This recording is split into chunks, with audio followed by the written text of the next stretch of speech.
Ladies and gentlemen, welcome to the Cookables Nation. My name is Secret Agent Neeks No Cookables. I'm the founder and the director of the Cookables Industry Spy Network and the Cookables Nation.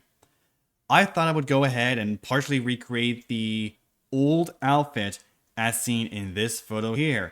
This is the profile picture I use all over the internet. Now, that said, despite the attire, I'm going to be doing a GNU Linux operating system tier list. I'm going to do another one of these again, and this is Chris Titus's very own tier list. This was a tier list he had done a while ago. You might want to do one for 2025, Chris. Just saying. Anyway, that's what I'm going to do, and we're going to start with Alma Linux. Alma, long and short of it, Alma is a one-to-one binary clone of RedHat Enterprise Linux. Think of Alma and Rocky, I don't think I see Rocky on here, as a newer version of CentOS after CentOS ended up getting axed. And then, well, we all know about the red-headed stepchild of CentOS called CentOS Upstream. Yeah, that was a piece of trash. Alma is basically the modern day CentOS, and it is really best for business. Now, the second one is going to be Alpine. Alpine is an independent distribution. I had actually done a video on this on Cookables Nation. Unfortunately, though, I had failed to get i3 set up. I was going to actually take a look into it, but otherwise, it is actually a really good systemd free operating system for veterans.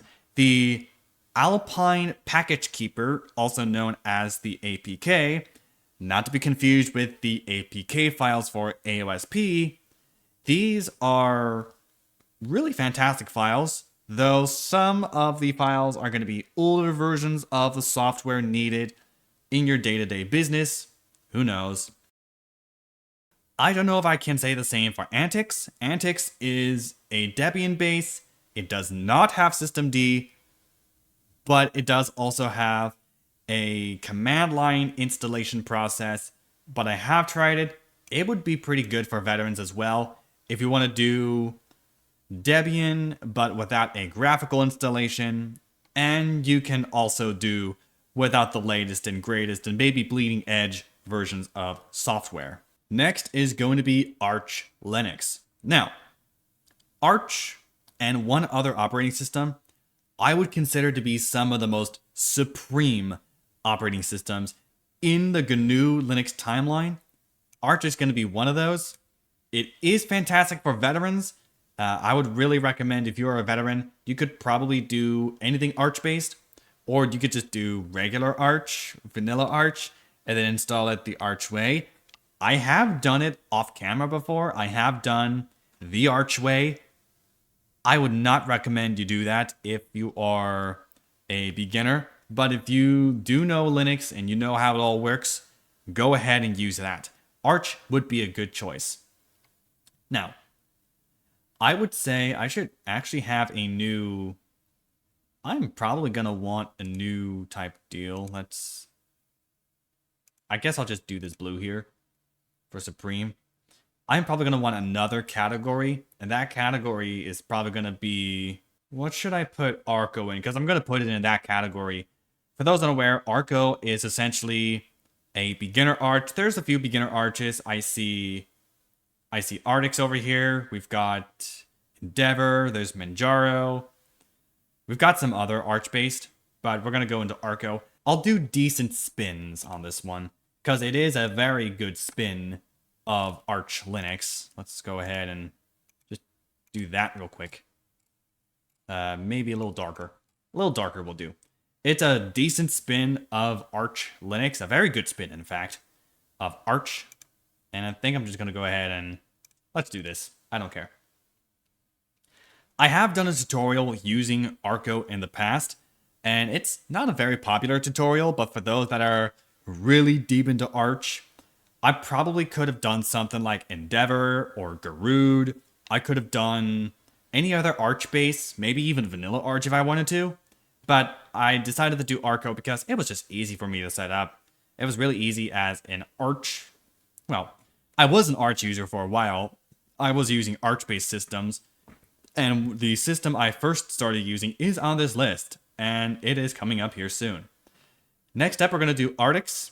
I will need more info on Artix, but basically, if Arch without systemd, like straight up vanilla Arch without systemd. However, I would say it is also a decent spin of Arch, just again without systemd. It would be good for veterans though, but I decided to put it in decent spin because it's just Arch. It's literally just Arch. CentOS. CentOS was considered one of the best server-side distributions in world history. Too bad IBM shut it down and made the red-headed stepchild known as CentOS Upstream. Regular CentOS, though, was fantastic for business purposes. Next, I believe, is Clear. I believe it is Clear Linux. This one, I need more info on. If I'm not mistaken, though, Clear is an Ubuntu-based distribution, or probably has similar to Puppy. I did use Puppy, and it's right over here. I'll get to that when I talk about Puppy. Next is going to be Debian, also considered supreme. It's also fantastic for new users. New users are usually going to be recommended to do Mint, to do Debian. The corporate will have you believe Ubuntu is amazing for new users. I do not believe that one bit. I don't believe that one bit about Ubuntu, especially since 2404 came out with the absolutely garbage decision to implement Snap only. Yeah, not good, in my humble opinion. But Debian testing is actually really good if you want a Fedora-like experience, but you're familiar with the Debian commands. That's essentially what I see here. Deepin is the next one. I will need more info on it. Deepin is a Chinese distribution, and it's very popular, I think, in China. I think there are some other distributions from China. I think there's even a Windows clone in China that is also Linux, but it's not Deepin. It's something else entirely. I think Tom Morowski, I've switched to Linux, actually did a video on that. But anyway, next is going to be Elementary OS. I will need more information on it. Elementary and Zorin are both Ubuntu-based, but I think Zorin is older Ubuntu. Right now, we're in the 2204 phase, because I think it's like Enterprise Ubuntu or something. This is also going to be Enterprise Ubuntu, and it'll probably be 2204. At this point, in about a couple years, it'll be 2204 ESR. Next is going to be Endeavor, another Arch spin. It's an Arch-based distribution, and the guys behind it, they do a really good job making Arch good for really beginners. So if you're a beginner to Arch but a veteran of Linux, I would also take a look into Endeavor. Fellow content creator and professional gamer Airmax had actually played Apex using Endeavor, and he did a fantastic job setting it up. I have actually watched his tutorial on how to set up Endeavor specifically for the purposes of gaming, especially with all the performance upgrades. I actually don't see CachyOS on here. Yeah, I don't see CachyOS. I will cover it real quick though. It's one of the newest Arch-based distributions, and there are a lot of tweaks that you can do, especially on the gaming side, because it's essentially the Nobara Project for Arch-based distributions, whereas PikaOS, which is also not on here, is the Ubuntu version of Nobara. Okay, that's basically the long and the short of it. And Nobara's on this list. It's actually last for whatever reason. Interesting. That said, next will be Fedora. Fedora, I have actually done a tutorial on Fedora, but it's essentially a Red Hat-based distribution designed for desktop use. However, I would say if you are a little bit of a veteran, about, I'd say 3 years at this point, about 3 to 4 years, I would consider you a veteran right around 3 to 4 years, like a baby veteran. You would definitely want to take a look into Fedora. However, it is a Red Hat spin, and it's actually not so bad. Yes, it is owned by IBM. It is a Red Hat product, which means Fedora is an IBM product, but we're not going to get into that there. There are some things that Red Hat users are effective with that Fedora users are not, because again, desktop. Next, right here is Parrot OS. I will need more information on Parrot. So I'm not entirely sure. Let's actually get some more information on it now. DistroWatch has me covered.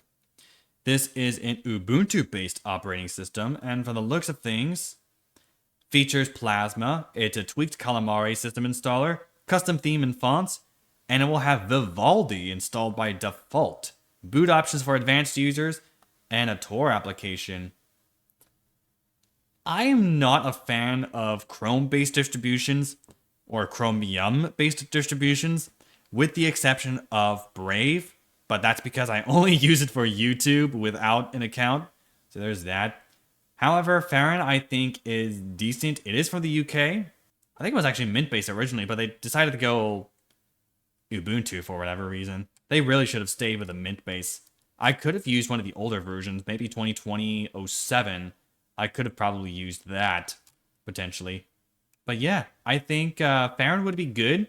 It is Ubuntu-based, though, and they're gonna do the snap garbage. So I will put in more info needed, but they'd probably be Baby Devil.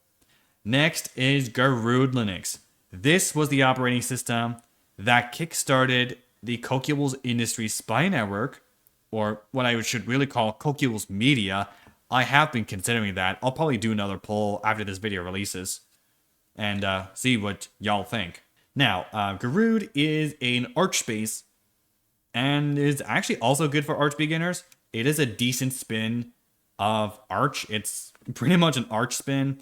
Dragonfire and his team have been doing a very fantastic job with this project. Yes, even though it is Arch-based and it is bleeding edge, they actually do a pretty good job helping new to Arch users set things up. And again, I would recommend you use Arch if you were like basically a baby veteran at this point and want to get into Arch, but you don't want to do it the Arch way yet. Next up is Gentoo. You can really customize your stuff with Gentoo. However, you have to build everything from the source code. I am not willing to do that. That's trash. But Kali Linux, the next one on here, this is an Ubuntu or Debian-based system designed with cybersecurity in mind. It'll be under certain use cases because it's really for the cybersecurity-minded people, those who want to do pen testing to see how vulnerable their technology is, all kinds of cybersecurity-related things. You'll want to do that with Kali. And it's really good for the cybersecurity business as well, from what I've been hearing. Next, this one is Kubuntu. It is Kubuntu. Basically, Ubuntu with the KDE Plasma desktop. And I think, does Kubuntu do snaps? I'll have to look. I would have to assume that it's potentially a snap-based version of Ubuntu, and because of that, it's gonna be devil for me. Lubuntu, I think Lubuntu doesn't have any snap-type deals. It's a snapless Ubuntu. Okay, so Lubuntu does have a snapless form, apparently from what I look over here. I don't know what that bird is supposed to be. Is it like a pterodactyl or something? What the heck is that? Doesn't matter though, I will go ahead and place this. I think... I don't know about this one. I'll say it's a decent spin. I would probably get used to Lubuntu. It is the only snapless Ubuntu-based distribution, like actual flavor of Ubuntu, but otherwise, why bother? Manjaro. Yeah, it's bad news because, yes, Manjaro is decent. It's a decent operating system. I've used it before. I've actually used it since August 20th of 2020. Before I ended up switching to some like Garuda or something. But who cares? The reason why it's in Devil is because updates are actually kept back a little bit by the Manjaro devs. They actually have a shady business operation, and on top of that, oh boy, on top of that, they definitely act weird with the AUR. This is like the most break-worthy Arch-based distribution in the world. If you want an Arch base that breaks a lot, but you are careful with what you do and just don't use the AUR, then Manjaro would probably be a good choice. Despite that, Linux Mint. This is an Ubuntu-based operating system. I'm actually using Mint as my host machine right now, Mint 22 in particular. However, the thing with Mint, it has two versions. What I'm using is the regular version of Mint, just called Linux Mint, based upon Ubuntu LTS. Right now I'm on 22, which is Ubuntu 2404 based without snaps. And Pop also doesn't have snaps, but I'll talk about that when I get to Pop. There's also something called LMDE, basically Linux Mint with a Debian base. That's it. It's the most popular operating system in the world. I'd say it's one of the supreme operating systems. A lot of people won't use the likes of Mint with Cinnamon. I'm using i3 on it, and I've always been living in i3. It's probably time that I used a Wayland compositor like Sway or Hyperland. I'm probably going to try Sway soon. But who cares? Next is MX Linux. MX is the first ever operating system I have ever seen. It's the first one I have ever seen. Like, in real life, I have seen this. That's the first one. Well, I will say certain use cases, it does use KDE Plasma, and it is based upon Debian, though I think it's going to be based upon whatever the stable of Debian is, and I think they have their own repos, but who cares? But yeah, I'd say certain use cases for that. Though I haven't really done anything for new users yet. Mint would be amazing for new users, but it is supreme. Just based upon the fact that, yes, Mint is a protest distro. Lubuntu is also a protest distro because they don't do the snaps. And Pop is a protest distro because, again, no snaps. Next is going to be KDE Neon. Basically, this is KDE's own version of Ubuntu, but I don't think KDE Neon has snaps. I don't think they'll do snap for KDE Neon. I think it'd be good for certain use cases. If you like KDE but don't want to use Kubuntu because snap, then maybe KDE Neon might be a good choice. Nix. I'm such an idiot when it comes to Nix. And I'm not even joking. I cannot understand Nix for the life of me right now. Reason being is because Nix has all kinds of syntax things I personally don't understand. However, I could see that being good for business. Nix is essentially it's very customizable, similar to Gentoo and Arch, but it has its own config file where you can make your own builds of Nix, and you don't even have to worry about much. I'm not very sure that Nix would be right for me, but I know a lot of people are really into Nix. I know a lot of people understand it. I personally don't. I think it's really good for businesses because you can have reproducible builds. That's neither here or there. Next is going to be, I think this is Parrot. This is Parrot. This is essentially another one of these, it's a Tails-like operating system. I think it is based upon Debian or Ubuntu. I don't think it has any of the snap nonsense. But Parrot, my goodness. I've seen Parrot. I think it was really designed for Mac systems, if I'm not mistaken. It's designed for Mac systems, but I'm going to keep that over here. PCLinux OS. Turns out I got some bad information about PCLinux OS.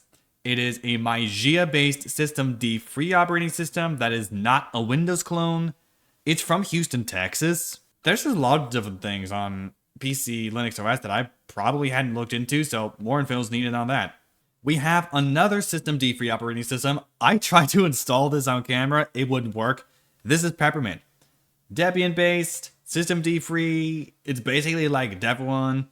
It's just a fork of Dev1, basically, with like a very small installation package. That's basically the long and the short of it.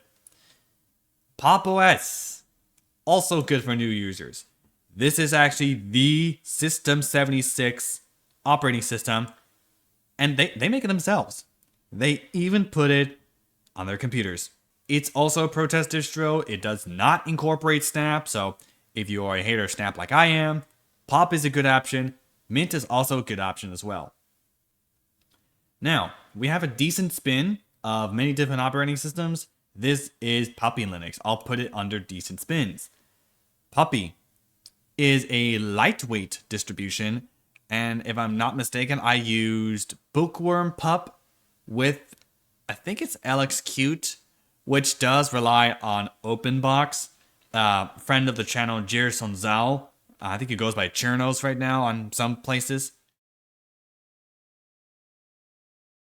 I do appreciate the information, by the way. So yeah, it is a really decent spin of a lot of different operating systems. I chose Bookworm Pup, though it doesn't ping the Debian repos. Weird. Next up, RedHat. Need I say more? The source code to RHEL, okay? The RHEL source code is proprietary garbage. I don't want any of that, which is why Alma and Rocky are good options. Here we have Slackware. I need to do a video on flippin' Slackware of all things. I have not used Slackware before, but I've seen it. It apparently looks pretty good. Solus, what was once thought to be a dead project. Well, it was in the shadows, and it was being improved upon. And I think it's an Arch base. Okay, here's Solus. It's an Irish distribution, good for beginners, apparently. And it's an independent type deal. Okay, so Solus 4.6 is out. I have actually not taken a look into Solus yet, so I will definitely want to do that. It's an independent distribution. I will need more info on it. That's the next operating system I should do, actually. Just do it on a virtual machine.